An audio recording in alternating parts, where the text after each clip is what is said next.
Tonight is the 5th of September 2011, and this is the 5th night we are speaking on the Theragatha. Tonight we come to the group of 16 verses, 673, Anya Kondanya. Anya Kondanya was the first disciple of the Buddha who attained Aryahood.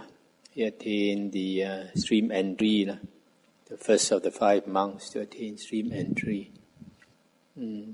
673. Having heard the Dhamma of great flavor, I have more faith. Absence of passion, completely without grasping, has been taught as the Dhamma. 674. There are many paintings in the world. In this earth's circumference, they disturb imaginings, I think, which are pleasant and concerned with desire. 675. Just as a rain cloud would settle dust raised by the wind, so imaginings come to rest when one sees with wisdom. 676.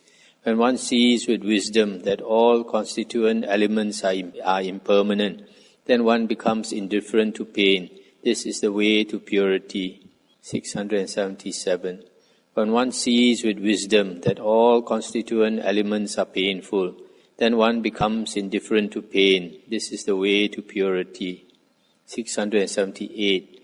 When one sees with wisdom that all phenomena are non-self, then one becomes indifferent to pain. This is the way to purity. 679. The elder who was enlightened in succession to the Buddha, Kondanya, strong in energy, with birth and death eliminated, is perfected in living the holy life. 680. There are floods and a snare, a strong stake, a mountain hard to tear asunder, cutting the stake and the snare, breaking the mountain which was hard to break. Having crossed, gone to the far shore, the meditator is released from Mara's bond. 681. The conceited and vain monk, because of evil friends, sinks down in the great flood, overwhelmed by the wave. 682. If he were not conceited, not vain, zealous, with faculties restrained, with good friends, prudent, he would put an end to pain. 683. Here is a man with limbs like the knots of the kala plant, thin, with his veins showing, knowing moderation in food and drink, with undaunted spirit. 684. Tormented by gnats and mosquitoes in the forest, in the great wood, like an elephant in the van of the battle, one should endure there mindful. 685. I do not long for death, I do not long for life, but I await my time, as a servant his wages. 686. I do not long for death, I do not long for life, but I await my time, attentive and mindful. 687. The teacher has been waited on by me. The Buddha's teaching has been done. The heavy load has been put down. That which leads to renewed existence has been rooted out. 688. I have attained that goal for which I went forth from the home to the homeless state. What have I to do with living in the thicket? Udayan 689. A man fully enlightened, self-tamed, concentrated, proceeding to the way of holiness, delighting in the calming of the mind. 690. Whom men revere as having reached the far shore of all phenomena. Him even the Devas revere. So have I heard from the Arahant. 691. Having passed beyond all fetters, come from the wood of desire to the non-wood, delighting in the renunciation of sensual pleasures, released like gold from stone. 692. That Naga indeed outshines others, as the Himalaya outshines other mountains. Of all with the name Naga, the one who is truly named is unsurpassed. 693. I praise that Naga to you, for he does no sin. The Naga elephant's 2 front feet are gentleness and mercy. 694. The Naga elephant's other feet are mindfulness and attentiveness. The great Naga elephant has faith as his trunk and equanimity as his white trunks. 695. His neck is mindfulness, his head is wisdom. Investigation with his trunk is reflection on the Dhamma. His belly is the fireplace of the Dhamma, his tail is seclusion. 696. Meditating, delighting in inhaling, well concentrated inside. He is a concentrated Naga elephant as he goes. He is concentrated Naga elephant as he stands still. 697. He is a concentrated Naga elephant as he lies down. He is a concentrated Naga elephant even as he sits. Everywhere the Naga is restrained. That is the perfection of a Naga. 698. He eats blameless things. He does not eat blameworthy things. Having obtained food and covering, avoiding what has been stored up. 699. Having cut every fetter and bond, large or small, he goes without longing wherever he goes. 700. As a lotus born in water grows, but is not defiled by the water, being sweet-smelling, delightful. 701. The same way too the Buddha, born in the world, dwells in the world. He is not defiled by the world, as the lotus is not defiled by the water. 702. A great blazing fire is extinguished, which, when it has no fuel, and among the extinct ashes is called quenched. 703. This simile has been taught by the wise to make their meaning known. The great Nagas will understand the Naga taught by the Naga. 704. Rid of desire, rid of hatred, rid of delusion, without asavas, abandoning his body, the Naga will be quenched without asavas. This Naga is a symbol for the elephant as well as a snake spirit, as well as a hero. So this one, you look at 695, as our Kawai pointed out. This was in a sutta. We look at this verse 197. 197. We find in the Anguttara Nikaya Sutta 6.43, it also mentions about this elephant. So like this verse 197, putting over my shoulder a robe the color of mango sprouts, seated on an elephant's neck, I entered a village to beg. This seated on an elephant's neck, we look at 695, his neck is mindfulness. So when he's sitting on the elephant's neck, it means he is mindful. Mindful, he entered the village to beg. And then he descended from the elephant's shoulder, that means he lost his mindfulness. Then he felt great agitation, this 198. I was agitated, then calm. So this is probably what it refers to, not on a real elephant, but on this neck of the elephant, meaning mindfulness, as in 695. So the simile of the elephant is used for this holy man, the Brahmana, the hero, the Naga. Now we come to group of 20 verses, Adimutta, 705. Those whom we have in the past killed for sacrifice or for wealth against their will were afraid. They trembled and babbled. 706. You have no state of being afraid. Your color becomes more settled. Why do you not lament in such a fearful situation? 707. There is no mental pain for one who is without longing. Chieftain. Truly all fears have been overcome by one who has annihilated his fetters. 708. When that which leads to renewed existence is annihilated and the physical world is seen as it really is, there is no fear at death, just as there would be none at the laying down of a burden. 709. The holy life has been well lived by me, and the way has been well developed. I have no fear at death, just as I would have none at the complete annihilation of diseases. 710. The holy life has been well lived by me, and the way has been well developed. Existences are seen to be without enjoyment, like drinking poison which has been thrown away. 711. One who has gone to the far shore, who is without grasping, whose task is done, who is without asavas, is delighted at the annihilation of life, like one released from the place of execution. 712. Having attained the supreme essential rightness, being unconcerned with the whole world, he does not grieve at death, like one who has been released from a burning house. 713. Whatever has come to pass, or wherever existence has been obtained, all this is without a supreme ruler. So it has been said by the great seer. 714.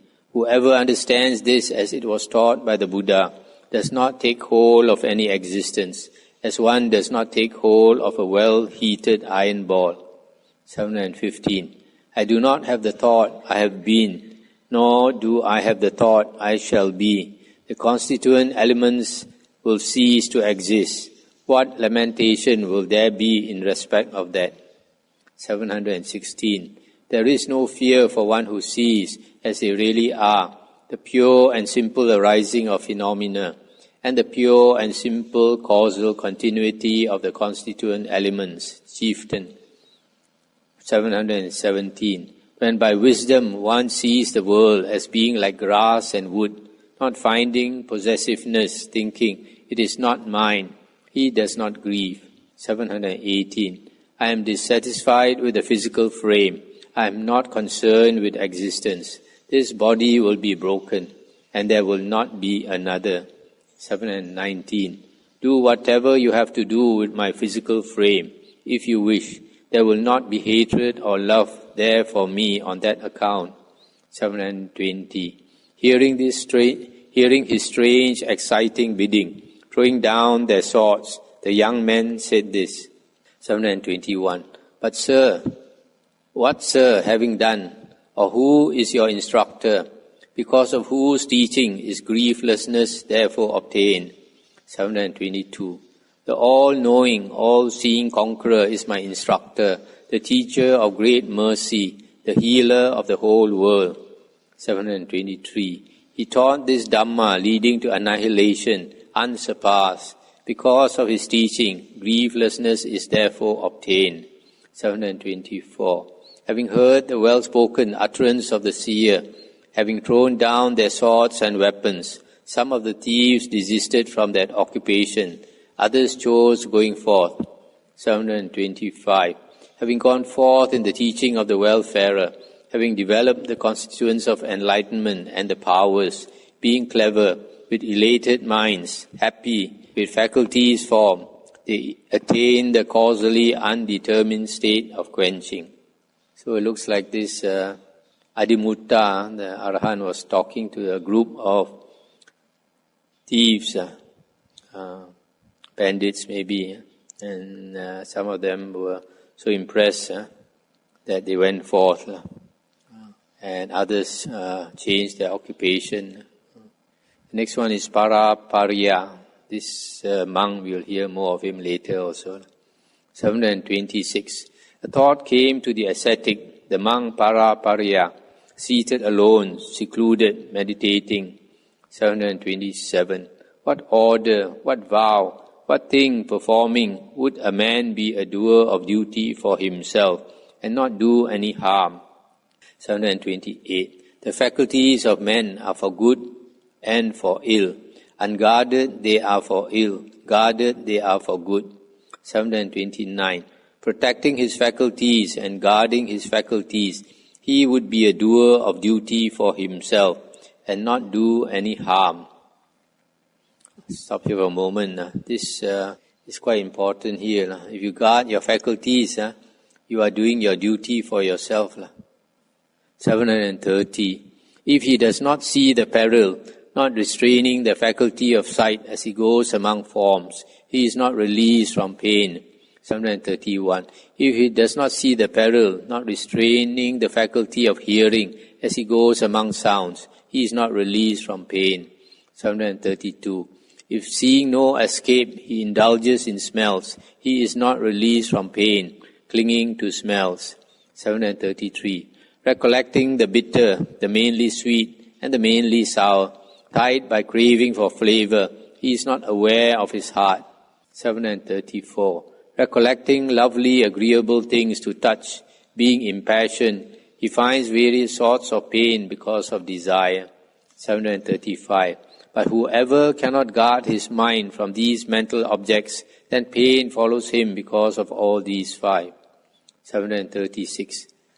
The body full of pus and blood and many a corpse is made like a beautiful painted box by skillful men. 737. One is not aware that that which has a sweet taste is bitter, that the bond with those who are dear is painful, like a razor smeared up and down with honey. So if you lick the honey, you'll get cut. 738. Passionately attached to the form of woman, the sound of woman, and the touch of woman too, and the sense of woman, one finds various sorts of pain.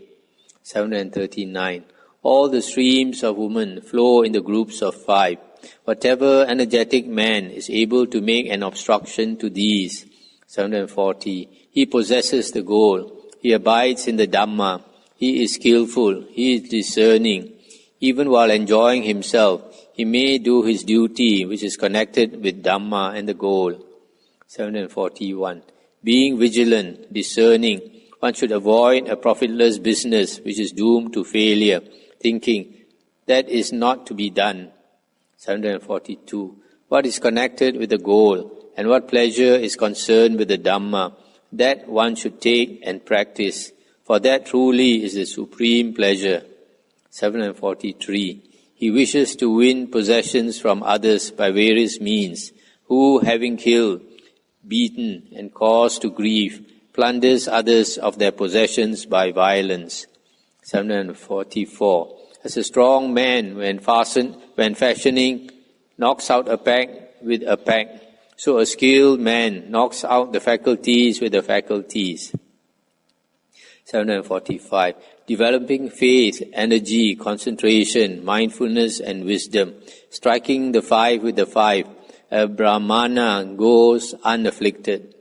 746. He possesses the goal. He abides in the Dhamma, having done in every respect the whole oral teaching of the Buddha. That man prospers in happiness. Telakani, 747. Truly for a long time zealous, meditating on the Dhamma, I did not gain tranquility of mind, asking ascetics and Brahmins. 748. Who is the one who has gone to the far shore in the world? Who has attained to that which plunges into the undying? Whose doctrine do I accept, giving knowledge of the highest goal? 749. I was hooked inside like a fish swallowing bait. I was bound like the demon Vepachiti with the snare of Mahinda. 750. I drag it along. I am not released from that grief and lamentation. Who will cause me to experience bond-releasing enlightenment in the world? 751. What Brahmin or ascetic, preaching the perishability of the kilesas, whose doctrine removes old age and death, am I to accept? 752.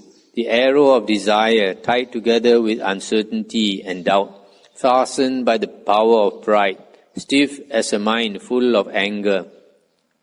753. Originating from the bow of craving, connected with the twice 15, see how it stands breaking the firm heart within my breast. 754. It is the non-abandoning of false theories and is sharpened by wrong intentions and memories. Pierced by that, I tremble like a leaf shaken by the wind. 755. Having arisen within me, my individuality is quickly roasted, where the body with its six sense bases of contact is always proceeding. 756. I do not see the doctor who might remove that dart of mine, that uncertainty, without a probe or other cutting instrument. 757. Who without knife and without wound will remove the dart resting inside me without hurting all my limbs. 758. Truly He, the Lord of Dhamma, the best remover of the ill effect of poison, would show me dry land and His hand when I had fallen into the deep. 759. I have plunged into a pool from which the mud and dust cannot be removed, which is covered with deceit, jealousy, pride, sloth, and torpor. 760. Intentions dependent upon desire are the winds which carry along the man of wrong views, like a thunder cloud of conceit, a cloud of fetters. 761. The streams flow everywhere. The creeper, bursting up, stands firm. Who would obstruct the streams? Who will cut that creeper? 762. Make a dam, sir, an obstruction for the streams, lest your mind-made stream fell you like a tree violently.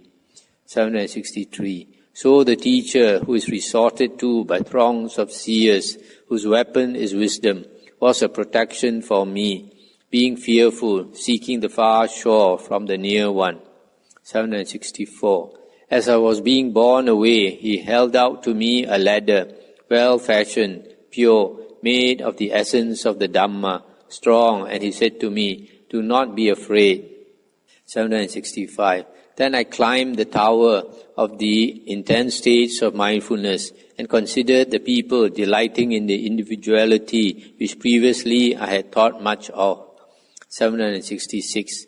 And when I saw the embarkation on the ship of the way, not fixing my mind on the self, I saw the supreme landing place. 767.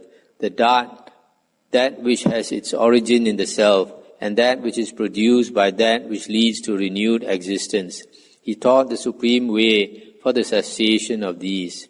768. The Buddha, remover of the ill effect of poison, cast off the knot which had long been latent in me and had long been established in me. Next one is Ratapala. This one from the Majjhima Nikaya, there's a sutta, Ratapala Sutta. So this Ratapala, after hearing the Dhamma, he decided to go forth. So he renounced his 4 wives. And his father was the richest man in that city. Then he left for many years. And then after he attained arahanthood, he came back. So when he came back to the home, came back to the town, so the parents invited him to the house for a meal. So when he went back to the house, all the 4 wives, dressed up very beautifully, came to him. So he had his meal, and after his meal, he said these words. 769. See the painted puppet, a heap of sores, a compounded body, diseased, with many bad intentions, for which there is no permanent stability. 770. See the painted form, with jewels and earrings, covered with skin and bones. It is resplendent with clothes. 771. The feet are reddened with lac. The face is smeared with powder, enough to delude a fool, but not for one who seeks the far shore. 772. Hair braided 8-fold, eyes smeared with collyrium, enough to delude a fool, but not for one who seeks the far shore. 773. The ornamented foul body is like a new painted collyrium box, enough to delude a fool, but not for one who seeks the far shore. Then he said to his parents, the hunter laid his net. The deer did not come near the snare. Having eaten the fodder, let us go while the deer trapper laments. 775. The hunter's net is broken. The deer did not come near the snare. Having eaten the fodder, let us go while the deer trapper grieves. 776. I see wealthy men in the world, having obtained wealth, they do not give it away because of delusion. Being greedy, they make a store of wealth and they desire sensual pleasures more. This one, stop here for a moment. So after he had eaten his food, not only the 4 wives came to him, his parents showed their gold and diamonds and silver and all the valuable things. And they say something like, this is only on your mother's side. This is only the wealth you have on your mother's side. Your father's wealth is still not brought out yet, which is more. So come back, and you can still do good as a layman. So he told his parents to throw away the wealth. He said, this wealth will be like a weight on your neck when you are in the river. It will make you sink. So he said all these words. So to a worldly person, you hear him saying all these things like he's a heartless fellow. His parents only want his good, want his happiness. But he's telling them all these things. So after he said all these things, then he left. He left, then he walked to the forest area to spend his day. And then the news came to the king. News came to the king, and then the king wanted to see him.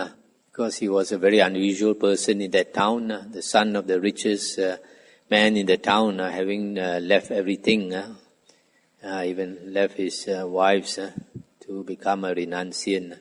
So when the king went to see him, then the king asked him a few questions, I think 4 questions, and asked him, what is it you saw that made you renounce the world? And that's one of the questions. And the others, you can find the Ratapala Sutta. So this following is the words he said to the king. A king, 777, a king who, having taken possession of the earth, having conquered the sea-girt earth, inhabiting this shore of the sea, is unsatisfied, would desire the far shore of the sea. In other words, our greed can never be satisfied. 778. Kings and many other men come to their death, not rid of their craving. As though lacking something, they give up the body, for there is no satisfaction in the world from sensual pleasures. 779. Kinsmen bewail him, their head is heavy, and they say, alas, truly they are not mortal. They are not immortal. Having carried him out dressed in a shroud, having built a pyre, they burn him there. 780. He is burned, being prodded with stakes, with a single garment, leaving behind his wealth. As he dies, neither kinsmen nor friends nor companions are a protection. 781. Heirs take his wealth, but a creature goes in accordance with his actions or karma. Wealth does not follow a dying man, nor do children, nor wife, nor wealth, nor kingdom. 782. One does not obtain long life by wealth, nor does one banish old age by riches. For the wise have said that this life is short, non-eternal, subject to change. 783. The rich and the poor feel the touch. The fool and the wise man alike are touched. But the fool lies prostrate as though smitten by his folly. The wise man, touched by the touch of death, does not tremble. 784. Truly, therefore, wisdom is better than wealth. By it one gains the end of this world. For because of not gaining the end in various existences, men do evil actions from delusion. 785. One comes to a womb and the next world, undergoing journeying on in succession. Another with little wisdom, who puts his faith in him, comes to a womb and the next world. 786. Just as a thief caught at the mouth of a hole is beaten because of his own action, being of an evil nature, so people after death in the next world are beaten because of their own action, being of an evil nature. 787. For sensual pleasures, variegated, sweet, delightful, disturb the mind by their various forms. Seeing the peril in the strands of sensual pleasure, king, therefore I went forth. 788. As the fruits on the tree fall, so do men fall, young and old, after the breaking up of the body. Seeing this too, king, I went forth. Truly the ascetic state, being the only certain thing, is better. 789. Possessed of faith, I went forth in the teaching of the conqueror. My going forth was not unfruitful. Free from death, I enjoy my food. 790. Regarding sensual pleasures as a thing on fire, and gold as a knife, seeing pain from the time of entry into the womb, and great fearfulness in hells. 791. Knowing this peril, then I felt great agitation. I was agitated, then calm. Again the annihilation of the asavas. 792. The teacher has been waited on by me. The Buddha's teaching has been done. The heavy load has been put down. That which leads to renewed existence has been rooted out. 793. I have obtained that goal for which I went forth from the home to the homeless state, the annihilation of all fetters. Now we come to Malunkyā Putta, 794. The mindfulness of one who thinks about a pleasant object becomes confused when he sees its form. With undetached mind, he senses it and stays clinging to it. 795. His many sensations originating in forms increase. His mind is harmed by covetousness and cruelty. Quenching is said to be far away for one who heaps up pain in this way. 796. The mindfulness of one who thinks about a pleasant object becomes confused when he hears its sound. With undetached mind, he senses it and stays clinging to it. 797. His many sensations originating in sounds increase. His mind is harmed by covetousness and cruelty. Quenching is said to be far for one who heaps up pain in this way. 798. The mindfulness of one who thinks about a pleasant object becomes confused when he smells its smell. With undetached mind, he senses it and stays clinging to it. 799. His many sensations originating in smells increase. His mind is harmed by covetousness and cruelty. Quenching is said to be far away for one who heaps up pain in this way. 800. The mindfulness of one who thinks about a pleasant object becomes confused when he tastes its taste. With undetached mind, he senses it and stays clinging to it. 801. His many sensations originating in taste increase. His mind is harmed by covetousness and cruelty. Quenching is said to be far away for one who heaps up pain in this way. 802. The mindfulness of one who thinks about a pleasant object becomes confused when he feels its touch. With undetached mind, he senses it and stays clinging to it. 803. His many sensations originating in things to touch increase. His mind is harmed by covetousness and cruelty. Quenching is said to be far away for one who heaps up pain in this way. 804. The mindfulness of one who thinks about a pleasant object becomes confused when he knows a mental phenomena. With undetached mind, he senses it and stays clinging to it. 805. His many sensations originating in mental phenomena increase. His mind is harmed by covetousness and cruelty. Quenching is said to be far away for one who heaps up pain in this way. 806. He is not attached to forms. Seeing a form, he is mindful. With detached mind, he senses it and does not stay clinging to it. 807. As his sensation is annihilated, not heaped up, when he sees and studies a form, so he lives mindful. Quenching is said to be near him as he reduces pain in this way. 808. He is not attached to sounds. Hearing a sound, he is mindful. With detached mind, he senses it and does not stay clinging to it. 809. As his sensation is annihilated, not heaped up, when he hears and studies a sound, so he lives mindful. Quenching is said to be near him as he reduces pain in this way. 810. He is not attached to smells. Smelling a smell, he is mindful. With detached mind, he senses it and does not stay clinging to it.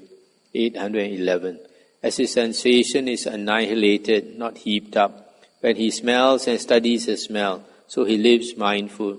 Quenching is said to be near him as he reduces pain in this way. 812. He is not attached to taste. Tasting a taste, he is mindful. With detached mind, he senses it and does not stay clinging to it. 813. As his sensation is annihilated, not heaped up, when he tastes and studies a taste, so he lives mindful. Quenching is said to be near him as he reduces pain in this way. 814. He is not attached to things to touch. Feeling a thing to touch, he is mindful. With detached mind, he senses it and does not stay clinging to it. 815. As his sensation is annihilated, not heaped up, when he feels and studies a thing to touch, so he lives mindful. Quenching is said to be near him as he reduces pain in this way. 816. He is not attached to mental phenomena. Knowing a mental phenomenon, he is mindful. With detached mind, he senses it and does not stay clinging to it. 817. As his sensation is annihilated, not heaped up, when he knows and studies a mental phenomenon, so he lives mindful. Quenching is said to be near him as he reduces pain in this way. So we have to guard the six sense doors to reduce our suffering.